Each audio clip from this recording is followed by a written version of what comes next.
başdan düşək. Fosfor. Şəfa, fosfor haqqında nə bilirik? Fosfor bilirik ki, üçüncü dövr elementidir. Üçüncü dövr. Beşinci A qrup yarım qrup elementidir. Beşinci A qrup elementidir. Azotla eyni qrupda yerləşir deyə bilərik ki, fosfor. Sıra nömrəsi neçədir fosforun? Sıra nömrəsi 15-dir. Nisbi atom kütləsi 31-dir. Yazanda isə belə yazırıq. 1 üstü 2, 2 üstü 2. Bu 15-ə görə yazırıq da. 2P üstü 6, 3 üstü 2, 3P üstü 3. Çox. Buradan biz görürük ki, bu üçüncü dövr beşinci qrupdur. Üçüncü dövr beşinci qrup. Bunun valent elektronları nədir? Qrupun nömrəsinə bərabərdir. Yəni elə 5-ə bərabərdir. Cütləşməmiş elektronlar sayı nəyə bərabərdir desə, orbitallarını çəkirim. S orbitallı son 2 dənəyə baxıram. Bir də P orbitalı. S-də 2 dənə elektron var. P-də isə 3 dənə elektron var. 1, 2, 3. İndi gör nə qədər cütləşməmiş, yəni tək elektronu var. 1 dənə, 2 dənə, 3 dənə. Sən də bilirsən ki, tək elektronları qədər bu valentlik göstərə bilir. Və bu görürsən ki, buradan oldu 3 valent. Daha sonra mən bunun sən bilirsən 3-cü dövrdə D orbitalı da olmalıdır. S, P, D. D'si var axı bunun. D'sinə bax bombalan boş qalıbdır. Deyirsən ki, hazır bu boş otaq var ki, niyə bunlar sıx bir yerdədirlər ki? Gətirib bunu ata bilərsən bura. Bura atan kimi bu olacaq neçə valent? Tək elektronların sayı bunun valentliyini bildirir də. 1, 2, 3, 4, 5. Artıq görsən həyəcanlanan kimi oldu nə? 5 valent. Demək ona görə deyirik ki, fosfor həm 3 valent, həm də 5 valent göstərir. Normal halı bunun 3s üstü 2, 3p üstü 3 oldu. 3 dənə cütləşməmiş elektronu oldu və normal halda ona görə də bu elektronların hesabını bu kovalent rabitə yaratdı. Həyəcanında da 5 dənə cütləşməmiş elektron oldu, yəni oldu 5 valent. Burada da bu 5 valentə görə kovalent rabitə yaratdı. Yəni kovalent rabitə necə yaratdı? Bax, məsələn, deyək ki, pH3 deyirəm. Bax, burada bu 1 valentdir, bu 3 valent. Görsən, kovalent rabitə yaratdı. Niyə? Oldu, burada 3 valent göstərdi də, yəni qeyri-metal kimi, 3 valent göstərdi. Qeyri-metal oldu. Kovalent rabitə ona görə yarandı. Metaldan bir yerdə olanda, məsələn, deyə bilərəm ki, metalla deyirəm, məsələn, deyək, bax, kalsium 3P2 belə bir birləşmədir. Burada neçə olur? Burada da olur 3 valent, burada olur nə? 2 valent. Həm də ion birləşməsi yaratdıq, gördün? İon birləşməsi. Kalsium metaldır, bu da qeyri-metaldır. İon yaratdı. Yəni, bir sözlə, həm kovalent, həm də ion rabitəsi əmələ gətirə bilir bu. Həm kovalent, həm də ion rabitəsi olur. Metallar Yəni nə olur? müəllimin yanında belə bir qaydamız var idi ki, metal bir də ki, Bəli, qeyri-metal olur. metal və qeyri-metal arasında olan rabitədirsə olur ion. Yox, qeyri-metal arasında olan rabitədirsə olur kovalent polyar. Məsəl üçün müəllimə pH elə Bəli, kovalentdir də, bəli, kovalent. bəli, bəli. Sonra məsələn deyə bilərsən ki, P2O3, sən deyə bilərsən pxlor 5, belə bunların hamısında aid edə bilərik. Bəs yaxşı, belə birləşmələrdə H3PO4 məsələn bu birləşmədə desən fosfor neçə valentdir? Üçlü birləşmələrdə. O zaman nağdlara görə neçələr tapsın bilmirsən. Nağdı bilirsən ki, oksigen 2 valent olur, hidrogen 1 valent. Götürsən 1-i vursan 3 eləyir 3, üzərinə gəlsin. X-i vursan 1-ə eləyir x. Elə başına ayağına vursan hamısını. 2-ni vursan 4 eləyir 8. Bərabər elə 0-a. X neçəymiş? X 5. bəli 5 imiş. Başa düşdük buranı. Və bu qaydada tapmaq olar. Sonra gəldik nəyə? Gəldik indi təbiətdə bunun tapılmasına. Bunlar təbiətdə demişəm ki, Jones elementləri həm birləşmələr, həm də təbii şəkildə, həm də sərbəst halda tapılır təbiətdə Jones elementləri. Bu da Jonesdan deyil, ayrıdır, yəni fosfor elementi olur. Yalnız birləşmələr şəklində tapılan, yalnız birləşmələr şəklində. Yer qabığında deyirsən ki, ən çox rast gələn birləşməsi bunun nədir? Fosforit. Fosforit mineraldır bunlarda. Tərkibi nədir fosforitin? Kalsium 3, PO4-dən 2 dənə. Bax, belə yazılır fosforit. Bunun tərkibi budur. Kalsium 3, PO4 2. Bəs yaxşı, bunun fiziki xassələri nədir? Fiziki xassələri, yəni bunun xüsusiyyətləri. Fiziki xassələri, bunun 3 dənə allotropik şəkil dəyişməsi var. Sən bilirsən ki, demişəm ki, bunlar nəyə yaradırlar? Bunlar allotropik şəkil dəyişməsi olanlardır. Yəni görsən bunun içində var fosfor. Fosforun 3 dənə allotropik şəkil dəyişməsi var. Var ağ fosfor, var qırmızı fosfor, bir də var qara fosfor.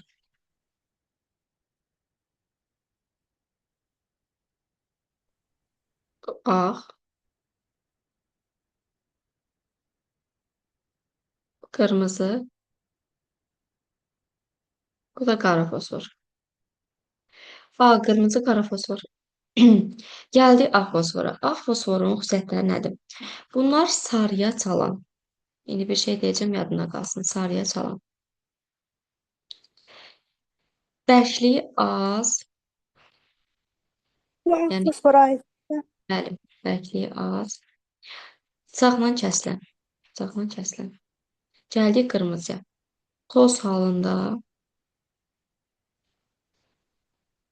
tünd qırmızı rəngli. Qara deyəndə isə qara bir qədər yumşaq, qrafitə bənzər. Necə yadda saxlayasın? Bax, qara deyəndə qrafit yadına gəlsin. Qrafitə bənzəyən. Qrafit nədir? Karandaşın zadının ucunda olur ya, belə qara rəng, kömürün alır rəngləşməsi də. O necə olur? Bir qədər yumşaq olur da, bir qədər də bərkdir. Əslində aqrəqat alıb bərkdir. Amma bir qədər görürsən, əzən kimi əzilir. Toz halında olur. Demək, bərk aqreqat halında olan maddədir, bir qədər də yumşaqdır deyəsən. Qırmızı deyəndə onsuz da bildiyi toz halındadır, tünd qırmızıdır. Bunun elə bir xüsusiyyəti yoxdur. Ağ deyəndə də ki, ağı elə bil ki, belə yadda saxladı. Bıçaqla kəsiləni hərəsini bir şeyə bənzər. Bunu qrafitə bənzər, bunu sarımsağa bənzər ki, bunu da görsən onu kəsə bilirsən. Ağ rənglidir, ağlına o gəlsin. Sarı, sarımsağa bənzər, sarıya çalan rəngi. Sarımsaq sarı sözlərindən də bıçaqla kəsilən. Belə yadında qalsın. Bilmirəm, başa sala bildim ya yox. Bildin nə demək istəyirəm? Hə də müəllimə ağsa, fosforsa, yəni sarımsaqla yadına saxla ki, Ay sarıya sağ. çalır. Bəli, sarı, sarımsağa çalan düzdür. Yaxşı, gəldik bunun bəs digər xüsusiyyətlərinə. Yadda saxla, bax bunlar qaranlıqda ağ fosfor. Ağ fosfor. Qaranlıqda bu işıq saçır. Niyə? Çünki ağ rəngdə də elə yadında saxla ki, qaranlıqda bu işıq saçan olur. Sonra burada deyə bilərsən ki, suda həll olunur. Sonra deyə bilərsən ki, bəs sarımsaq necə olur? Zəhərli olur. Belə yadda saxla ki, sarımsaq zəhər kimi belə olur da, elə yadına qalsın. Zəhərli Nə? olur ki, zəhərli olur ki sarımsaq. Yox, yəni zəhər kimi olur da, zəhərli olmur. Yəni zəhər kimi olur. Və elə o sözünü həyatında saxla. Qırmızı fosfordan qara fosfora gələndə də bunlar ikisi də qara qrafit məsələn, bax qrafitə bənzər dedim axı. Bərkdir də, sən bunu suya atanda həll olar, olmaz. Deyirsən suda həll olmur. Qaranlıqda işıq saçar, yox, qara ilə qırmızı deyir. Deyirsən ki, işıq saçmır. İşıq saçmır. Sonra zəhərlidir, yox, qrafit zəhərli deyil axı. Elə yadda saxla ki, bu da zəhərli deyil. Всё, qurtardı. Bir də bunun sıxlığı yadda saxla ki, qara fosforun belə bir şey var ki, sıxlığı ağla qırmızıdan daha çoxdur. Sıxlığı böyük olur bunun. Ağ və qırmızıdan. Sonra bunun sıxlığı, bunun ağında sıxlığı qırmızı qara fosfordan azdır. Qırmızında sıxlığı qara fosfordan azdır, bundan azdır. Sıxlıqlarını yadda saxlayaq. Gəldi indi alınmalarına. Bu da deyərdiniz o birinci A, dediyinizdə. qara ən çox olan qara fosfordur. Qara fosfor. Qaranın sıxlığıdır. Daha sonra qırmızıdır.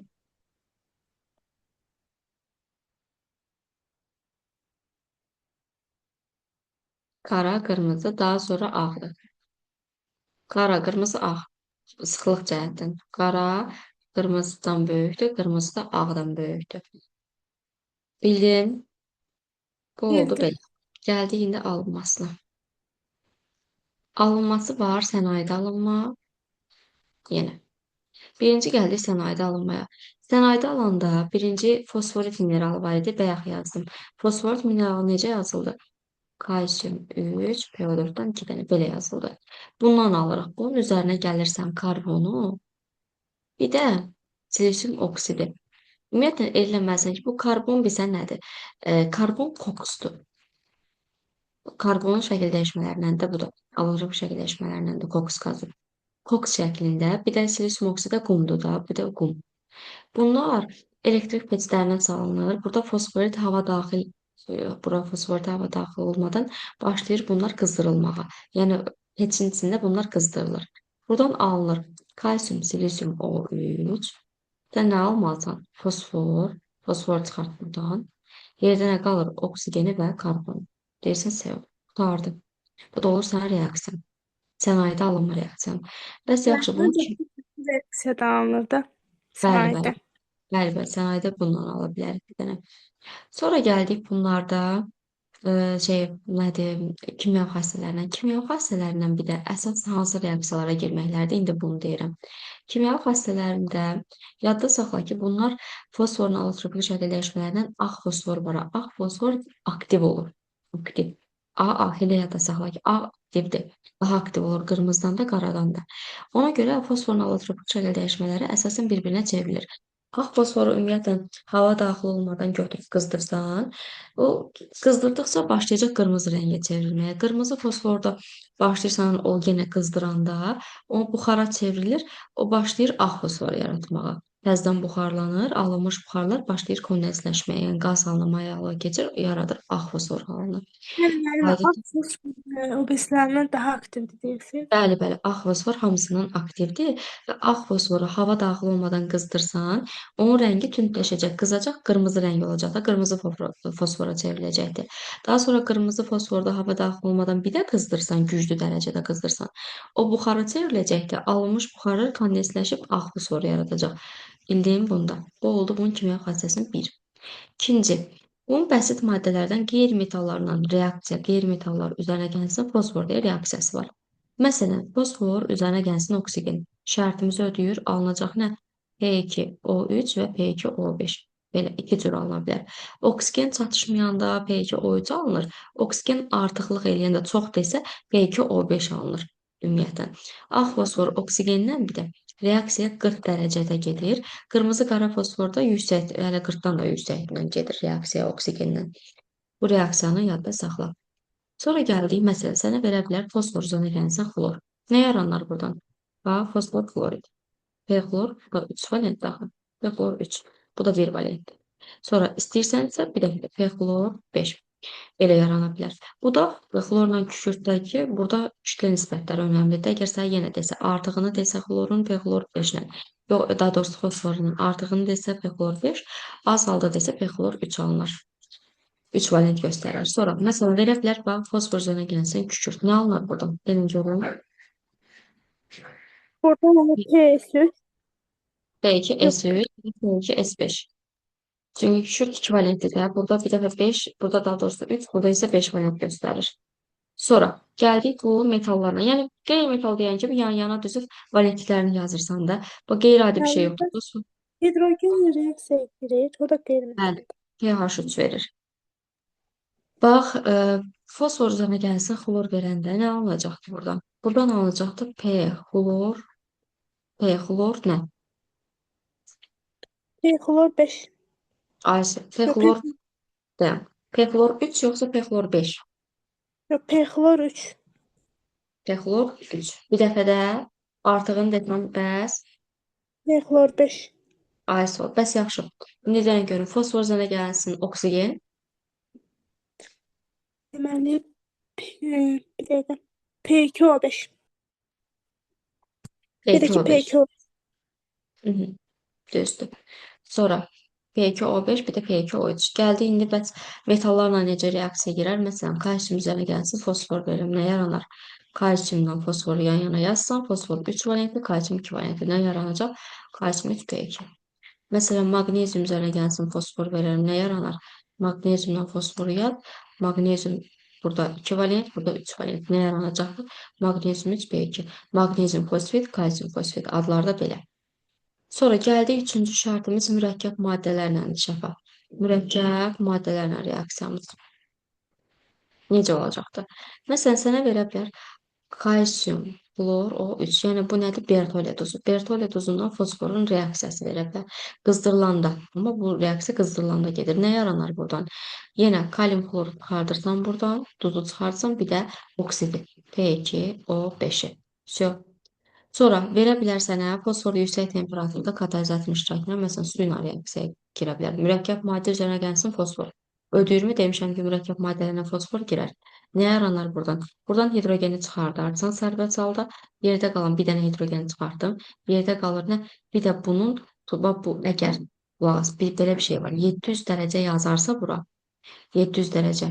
Bir də kuprum yazarsa, yəni katalizatorları yazarsa, katalizatörün iştirakı və yüksək temperaturu yazarsa, o zaman hidrogen və H3PO4 bir də bunun turşusu yaranır. Hidrogen bir də turşu yaranır oradan. Yeni bir maddə yaranır da. O da turşudur. Aydındır bura qədər də. Sonra gəldim fosforun birləşmələrinə. Bu mənim laboratoriyada tapılmasıydı da bayaq. Bəli, kimya xassələri yox, kimyəvi də almaqdır. Gəldik fosforun birləşmələrinə. Fosforun birləşmələrindən fosfin var. Fosfin necə yazılır? pH3 kimi. Fosfinin iyi balıq iyi verəndir. Balıq iyi. Zəhərli qazdır fosfin. Zəhərli. Bax, kalsium, fosfit üzərinə gəlsin su. Belə bir reaksiya verər. Buradan nə alınır? Denən görüm, duz və su qaydasıdır. Buradan müəllimə deməli kalsium pH4 2 Yox. Nə alınır? hə P2O5 üstə gəlsin.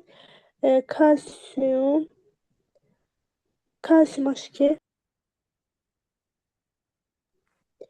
Kalsium OH2 əsas. Üzərinə gəlsin pH3 alınır. Kalsium OH2 əsas alınır axı. Sonra bəs yaxşı, bunu versəm mən H xlorla reaksiyası nə alınır? Yenə kalsium xlor, bir dənə pH3. Yəni bir sözlə fosfin çıxartsın hər iki halda da. Fosfin havada alovlanır. Havada alovlanma reaksiyası da budur. pH3 üzərinə gəlsin oksigen, alınır P2O5 plus su. Çıx. Sonra gəldik fosforun oksidlərinə. P2O3 üzərinə gəlsin O2 nə alınır? P2O5. Sonra bunları su ilə, bunu əvvəlki dərslərimizdə, oksidlər dərsindən bilirik.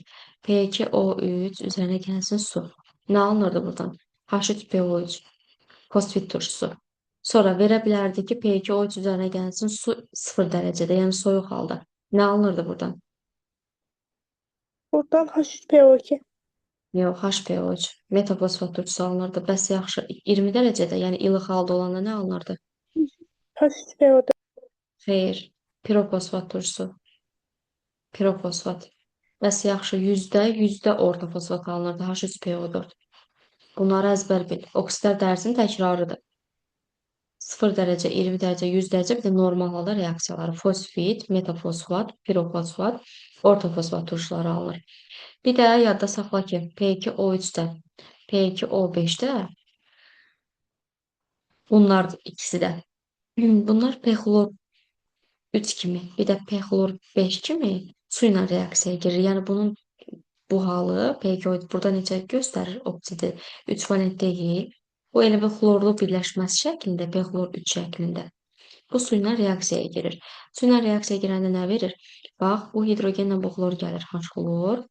Üzərinə gəlsin. Bir də hidrogen biri qaldı elə bil, H3PO3.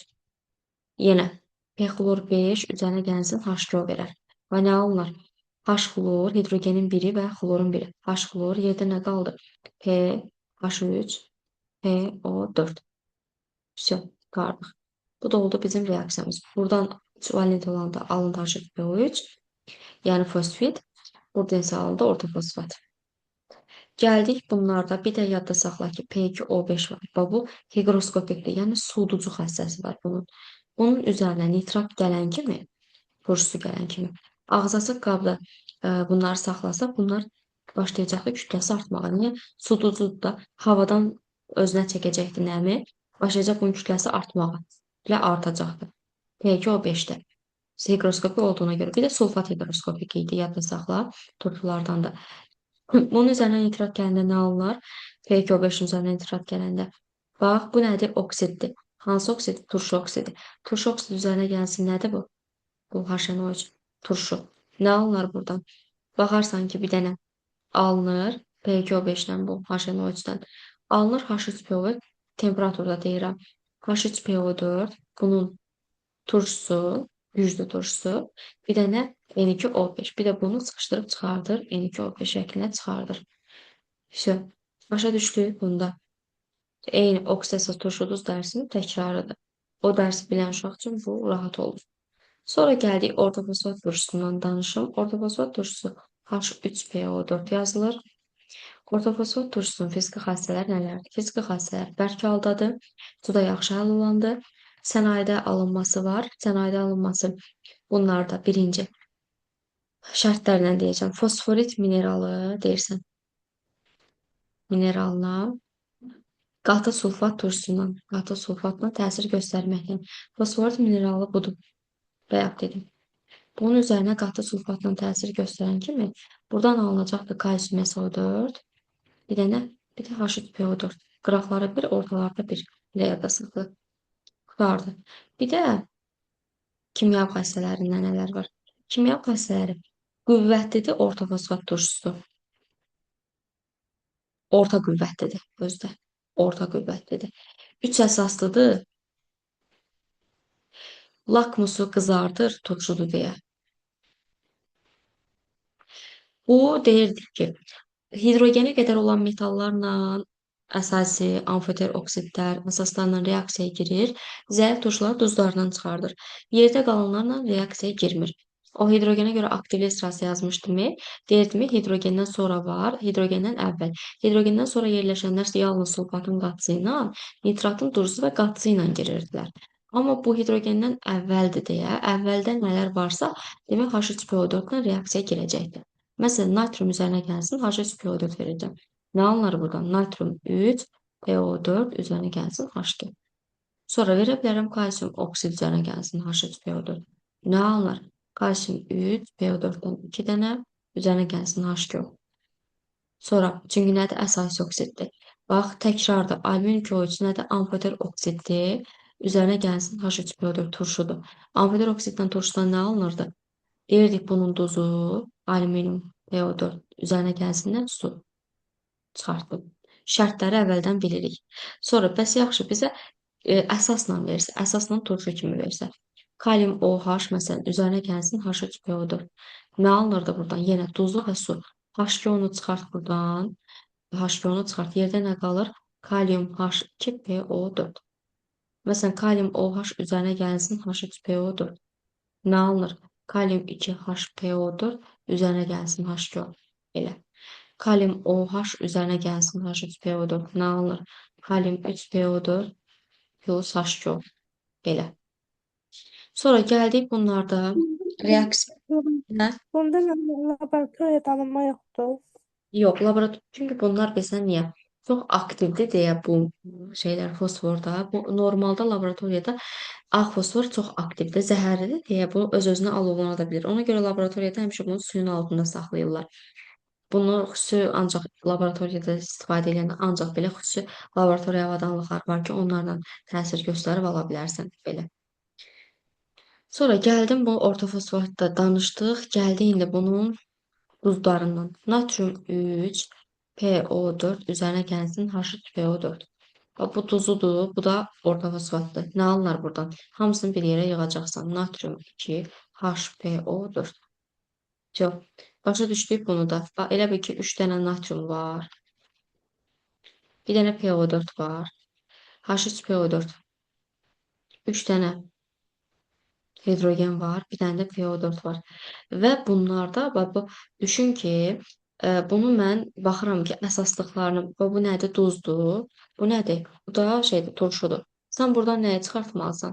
Sən baxırsan ki, natrium mən bunu əgər versələr, belə deyim də, bunu ekvivalent kimi versə, əgər bu ekvivalent kimi versə, buradan hidros alınacaq. Yəni 2 dənə gör nə qədər? 6 dənə elə bil ki, natrium olmalıdır. 6 dənə natrium. 4, 6 yazdıq. Əgər bunu ekvivalent versə, bunu ekvivalent, bunu 1, yəni 2-nin 1-ə nisbətində versə, mən çıxardacağım və götürürəm bu natriumu, üçünü. Bu natriumun üçünü. Yəni 6 dənə natrium kimi. Bunu yaza bilərəmmi? 1, 3. Hidrogen də 3 dənədir. Hidrogeni yazdım. Elə düzməliyəm ki, yəni 6 dənə yenə natrium olsun, bir dənə 3 dənə hidrogen olsun, bir dənə də PO4 qalıb olsun da. Bax görürəm, götür, daha doğrusu 2 dənə də 3 dənə də PO4 qalıb olsun. Çünki 2 dənə də bura yazdım axı. Mən götürürəm natriumu 2 dənə yazıram, hidrogeni 1 dənə, PO4-ü 1 dənə ki, qarşısına 3 yazanda 3 oranında 2, 6 dənə natrium alınsın. 3 oranında 1 dənə hidrogenə 3 dənə hidrogen alınsın. 3 oranında 1 dənə PO4-ə 3 dənə PO4 alınsın. Ona görə bu şəkildə olur. Yox. Natrium 2, HPO4. Hidroduzları, hidroduzudur bunun. Üzərinə gəlinsin. H3PO4, yəni turş duzu üzərinə gəlinsin. Belə yazılarsa, buradan artıq alınacaqdır. Bax, natriumdan düşün ki, 2 dənədir. Hidrogendən 1 dənə, PO4-dən 1 dənə. Hidrogendən 3 dənədir burada. PO4-dən 1 dənədir. Nə alınır buradan? İndi elə düzməliyəm ki, bax, natriumdan 2 dənədir görürəm. PO4-dən 2 dənədir, hidrogenden də 4 dənədir. Onda nə yazaram? Natrium H2 PO4 yazaram ki, bura 1 2 yazanda 2-ni vurasan natrium, 2 dənə natrium alınır. 2-ni 2-yə vurasan 4 dənə hidrogen alınır. 2-ni vurasan PO4-ə eləyər 2 dənə PO4. Belə alınır. Bu da oldu sənin reaksiyan. Sonra gəldik bunun tətbiqinə. Yadda saxla ki, bir daha Müəllimə, bir də bu hissəni bir də deyə bilərsiniz təkrar. Qarışıq oldu biraz. bax, natriumu yazdım belə. Elə eləyirəm ki, əslində bu əzbərdir. Mən özümü yoruram bunu hər dəfə belə deyirəm, hər dəfə də başa düşmürsünüz. Yəni əslində bu əzbər hissədir. Yəni müəllim elə verir ki, gedin əzbərləyin, gəlin. Sadəcə mən rahat yadınızda qalsın deyə deyirəm ki, istifadə edin bu yoldan. Bax, natrium 2 dənədir. Hidrogen 1 dənədir, PO4 1 dənədir. Üzərinə gəlsin. Hidrogen 3 dənədir, PO4 1 dənədir. Burada elə yazmalıyam ki, deyirəm, görürəm natrium 2 dənədir. Hidrogen 4 dənədir, PO4 2 dənədir. Elə yazım ki, bunların hamısını bir yerə yığa bilim. Natrium H2PO4 yazsam, bura bir 2 atsam, 2-ni vuransam natriuma, eləcə 2 dənə natrium, hamısı istifadə olundu. 2-ni 2-yə vursam 4 dənə hidrogen, hamısı getdi. 2-ni vursam PO4, 2 dənə PO4, hamısı getdi. Ona görə qalır bu. Aydındır. Aydındır. Yaxşı, bəs natrium H2 PO4 üzərinə gəlsin H2 PO4 yazsa, deyirsən ki, reaksiya getməz. Bu reaksiyası getmir, alınmır buradan. Sonra gəldi nəyə? Bu qızdırılsa bəs nə alınır? H3 PO4-ü qızdırsan, alınacaq H4P2O7 pirofosfat. Daha sonra bunu bir daha qızdırsan, alınacaq fosfit. Görürsən, bu ardıcıllıqla gedir hamısı. Demək, ortofosfatı qızdırdın, nə alındı? Pirofosfat alındı. Pirofosfatı qızdırdın, alındı nə? Metafosfat turşusu. HPO3 metafosfat turşusu. Qutardı. Bu ardıcıllıqla gedir. Hər dəfə də bunun tərkibindən suyu çıxardırsan da elə bil. Suyu çıxardırsan hər birindən. Sonra gəldi indi bunun təyininə. Kalium 3 PO4. Üzərinə gəlsin argentium nitrat. Buradan alınır. Bunu kaliumun ortofosfatından. Yəni ki, bir sözlə PO4 iyonu ilə və bununla argentiumun da bir də argentium müsbət iyonundan. Bir PO4 mənfi iyonundan, bir də argentium müsbət iyonundan təyin edirsən. Buradan alınır nə? Müsbətlə mənfi birləşir. Olur argentium PO4. Argentium bilirsən 1 valent, PO4 da 3 valent. Olur argentium 3 PO4 üzərinə gəlsinlər kaliumla nitrat. Всё. Bu da oldu təyini. Bu da çöküntü verdi. Sarı rəngli çöküntüdür bu da. Tətbiqi hardadır? Ağ fosforların yandırıcı bombaların istehsalında, tüstü pərdələrində, əsasən hərbidə istifadə olunur bunlardan. Ondan alınır. Qırmızı fosfordan kibrit istehsalında, bertollet duzundan birlikdə, kükürdən birlikdə alınır, tətbiq olunur. Sonra P2O5-dən əsasən o qazların qurudulmasına istifadə olunur. Ortofosfatdan da gübrə kimi istifadə olunur. Bəs yaxşı, gübrələr hansıdır? Gübrələrimiz iki cürdür. Var mineral gübrələr, bir də var bax, mineral gübrələr. Mineral gübrələrə aiddir bu. Mineral gübrələr iki yerə bölünür özü. İki yerə. Var sadə, bir də var mürəkkəb gübrələr. Sadə gübrələr hansı? Sadə gübrələr tərkibində bir dənə qida elementi, məsələn azot, fosfor, kalium, bunlar olanlardır, tək olanlardır. Mürəkkəblər isə tərkibində 2 dənə, 3 dənə qida elementi olur. Məsələn, kalium NO3. Görürsən, həm tərkibində kalium var, həm azot var. Sadə deyəndə isə sadədə amma təkcə olur. Məsələn, Müəllimə, ben yaza bilərəm bunlar ki, müəllimə, bunlar gübrələrə aidsə mütləq bunlarda fosfor olmalıdır. Sadə mürəkkəbdə yoxsa yox. Məsəl üçün kalium enerjide yoxdur. yox, onu demirəm.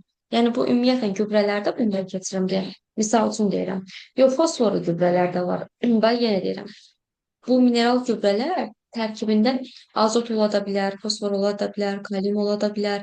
Yəni fərqi yoxdur. Əsas odur ki, bu qida elementləri olsun. Ya azot olsun, ya fosfor olsun, ya kalium olsun. Fosfor da bunlara aiddir ki, mineral gübrələrin içindədir. Məsələn, bax yaza bilərəm ki, mürəkkəb gübrələrdən nəyi deyim məsəl üçün mürəkkəb gübrələrdən deyim, diamofosu deyim. NH4 2 dənə HPO-dur. Bunun adı diamofosdur. Və bunu deyə bilərəm. Bunun tərkibində həm azot var, həm də fosfor var. Görsən, həm azot əsas var, həm də fosfor var. Bu demək nədir? Kompleks gübrədir, mürəkkəb gübrədir. Amma məsələn, sadə gübrələrdən deyim ki, sadə gübrələrdən məsələn, deyə bilərəm, presipitat deyə bilərəm məsələn, o necə yazılır? Kalsium HPO4 olsun, H2O bu presipitat adlanır, fosfor qida elementi budur. Bunu deyə bilərəm. Sonra digər gübrələrdən məsələn deyə bilərəm, Yəni bir də bəli. mineral gübrələrdə, mineral və sadə gübrələrdə ancaq natrium, kalium, bir də Bəli, azotlu olmalıdır. sadə gübrələrdə, məsələn, azotlu baz sadə gübrələr var. Qoymadın ki, tamamlayım, deyim, izah edeyim. Bax, sadə və mürəkkəb. Sadələr özləri bölünür üç yerə. Azotlu, fosforlu, bir də kaliumlu. Azotlu deyəndə məsələn, natrium NO3. Görürsən, tərkibində bir dənə azot var. Sonra ammonium NO3. Görürsən, tərkibində azot var. Fosforlu deyəndə məsələn, kalsium H2PO4. Ben 2 dənə. Görsən tərkibində fosfor var. Mürəkkəb, daha doğrusu kaliumlu deyəndə isə, məsələn, kalium xlor vurulsun, natrium xlor və belə olur. Kalium olur tərkibində. Mürəkkəb gübrələrdə isə kompleks olur da, yəni tərkibində məsələn kalium NO3, tərkibində həm kalium gübrəsi var, həm azot gübrəsi var mürəkkəbləri. Yəni kalium şorası adlanır bu. Sonra deyə bilərik məsələn, nitrofosfat deyə bilərik. Məsələn, o belə yazılır. NH4-dən 2 dənə HPO4 və belə. Görsən tərkibində bunun nə var? Azot var və həm də belə. NH4, NO3, bir də kalium xlor. Və bu üç dənəsi bunun birləşməsidir. Nitrofoska adlanır. Bu gübrəni yaradır, nitrofoska gübrəsini. Və görsən, hamısı bir yerdə keçirir ki, hamısı bir yerdədir. Azot var tərkibində, kalium var, sonra fosfor var, azot var, fosfor var, kalium var. Görsən, üçü də birləşir. Nədir? Bu artıq kompleks gübrələrdir. Bunun hamısını bilməlisənmi? Xeyr, bilməməlisən. Sadə gübrələri bilsən də bəs eləyir. Sadə gübrələr, kompleks gübrələr sadəcə məlumatın olsun deyə bilsən bəs eləyər, kifayətdir. Belə şəfa. Dərsimiz bu qədər. Başa düşdün dərsimizi?